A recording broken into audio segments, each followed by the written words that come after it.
voltamos. Hoje converso com Elaine Mateus, que preside a FEBRAS, Federação Brasileira das Associações de Alzheimer. Elaine, quero saber um pouco mais agora da própria FEBRAS, né? Qual o papel da FEBRAS, a importância da FEBRAS nesse processo, né, do cuidador, para ele não se sentir sozinho.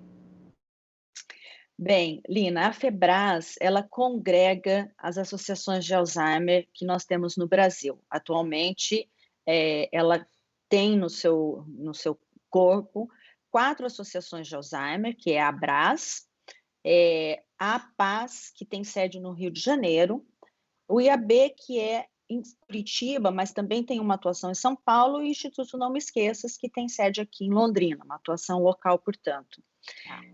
Então, o papel da FEBRAS é fortalecer essas associações, porque, como nós dizíamos, é importante que as informações e o conhecimento sobre a doença tenham um respaldo científico, sejam informações confiáveis. Então, o fortalecimento das associações vai nessa direção de ser um espaço seguro e um espaço confiável de informação.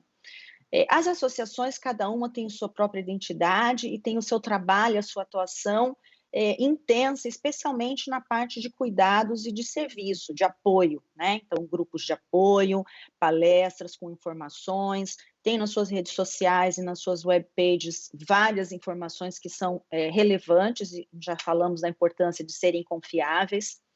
Então, a FEBRAS, na verdade, é uma grande catalisadora, ela aglutina todas essas ações, né?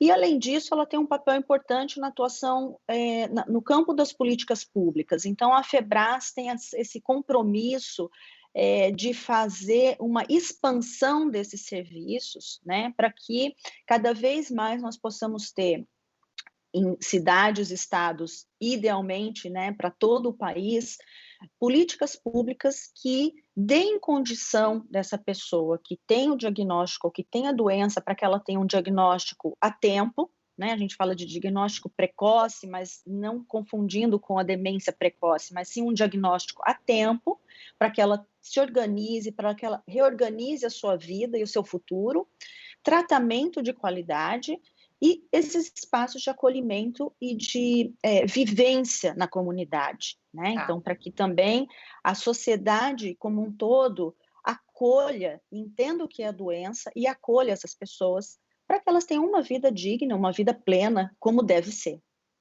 Pois é, você tocou num assunto agora que eu até queria saber a sua opinião, né? Porque a sociedade, ou seja, a sociedade, entendendo melhor uma demência, ela vai discriminar menos, ela vai ter menos preconceito, porque o estigma ainda, causa um prejuízo absurdo, né?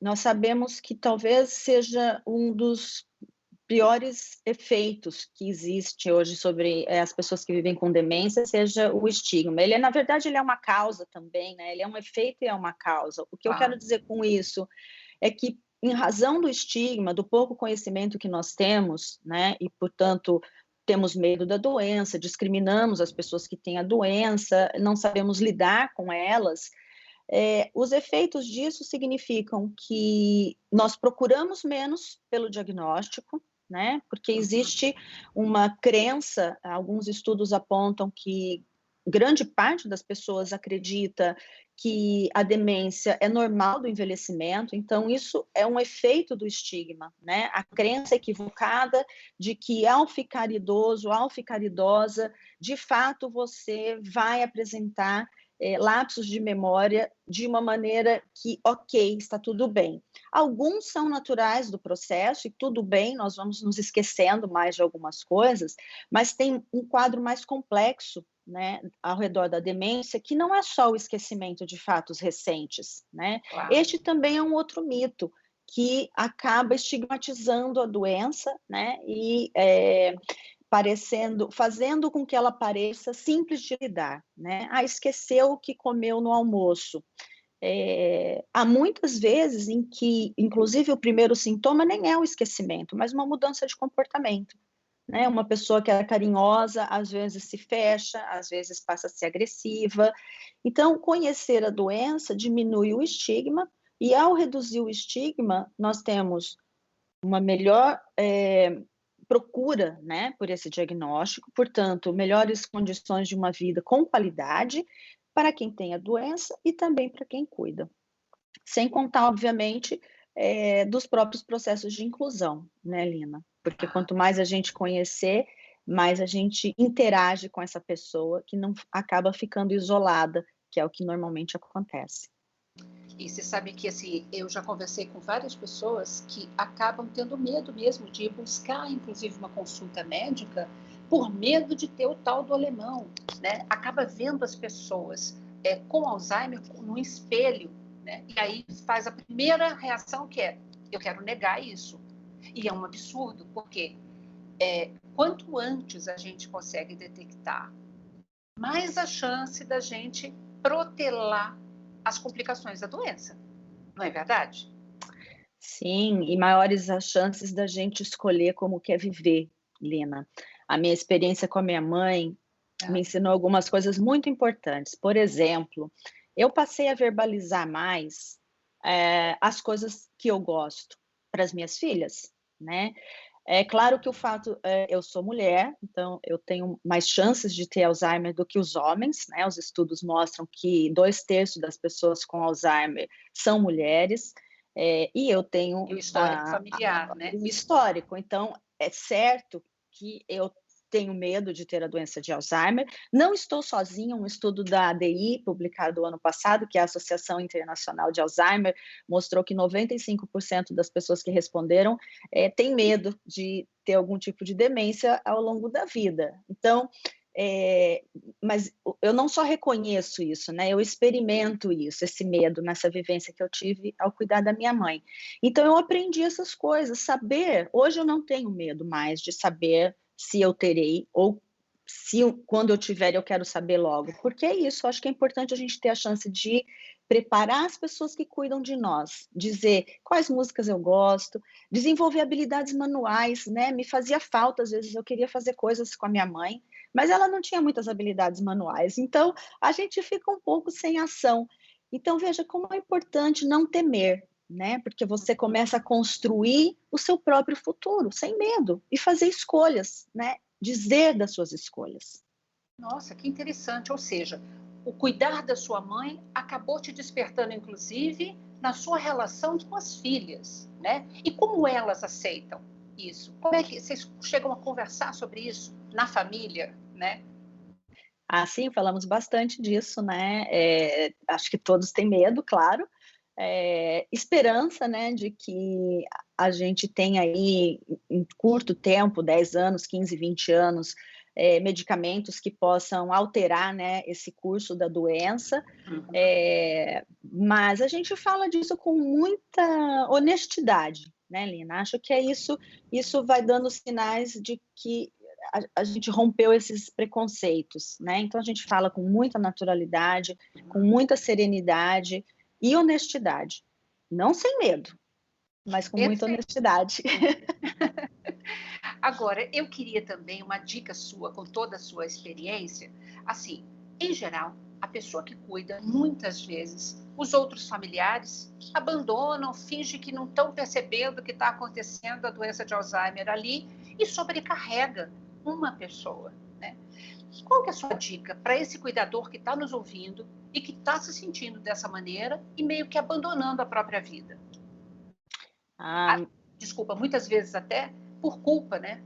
Ah, não toma um banho mais demorado, não sai ao cinema, enfim, agora na pandemia é mais difícil, mas não sai nem para dar uma volta no quarteirão por culpa. Ah, eu não posso abandonar a minha mãe aqui nesse momento. Então, eu queria uma dica que eu acho que vai ser muito importante sua. a primeira dica, e acho que essa sua pergunta é muito importante, é que o cuidador precisa primeiro se cuidar, precisa estar bem fisicamente, emocionalmente, precisa se cuidar. Ah, mas como eu vou fazer isso se eu não tenho tempo? Eu cuido o tempo todo, eu estou cuidando da pessoa. Falar sobre a importância de compartilhar o cuidado. Muitas vezes a gente quer poupar o outro, aquele irmão que não aparece, aquele sobrinho, né, que era próximo, mas que desapareceu. Nós precisamos aprender a falar para as pessoas: olha, eu preciso de ajuda no cuidado. Ah, eu não posso ajudar com dinheiro, mas você pode ficar uma tarde aqui, né.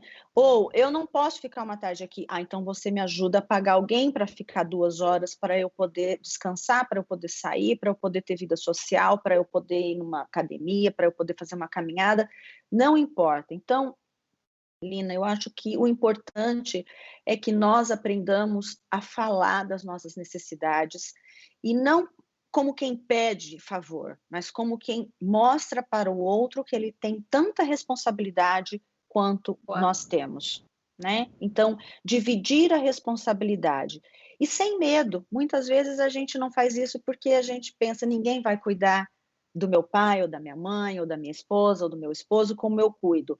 Talvez não, mas vai cuidar bem também, né? Uhum. E aquele momento que você pode cuidar de você, também vai dar mais qualidade na sua relação com essa pessoa.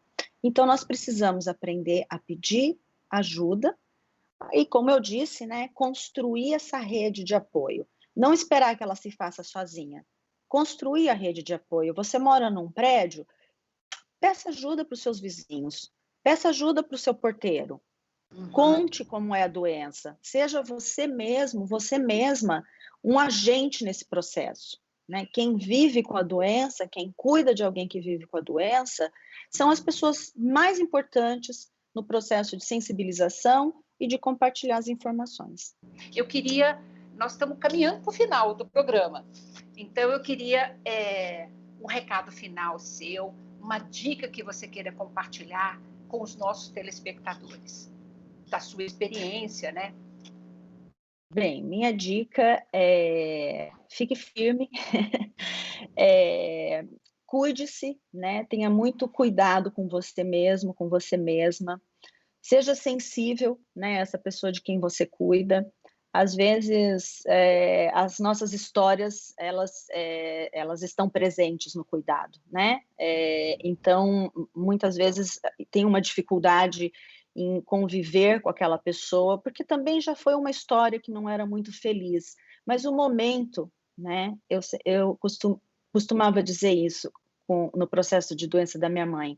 Ninguém quer nenhum tipo de doença, mas as doenças, elas são uma oportunidade de perdoarmos, de pedirmos perdão, de nos reconciliarmos com a pessoa e com a própria vida, né? Nos ensina muito sobre nós mesmos.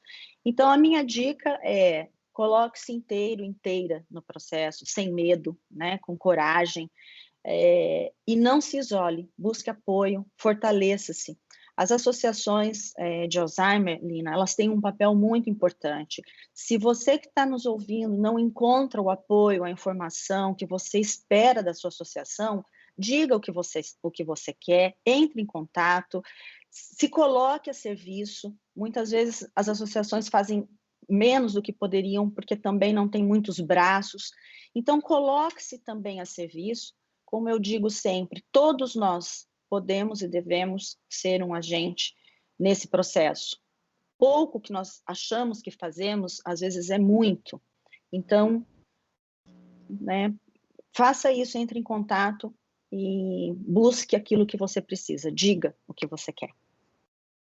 Elaine, eu me emocionei com você e aprendi muito com você hoje. Muitíssimo obrigada, viu, pela sua participação.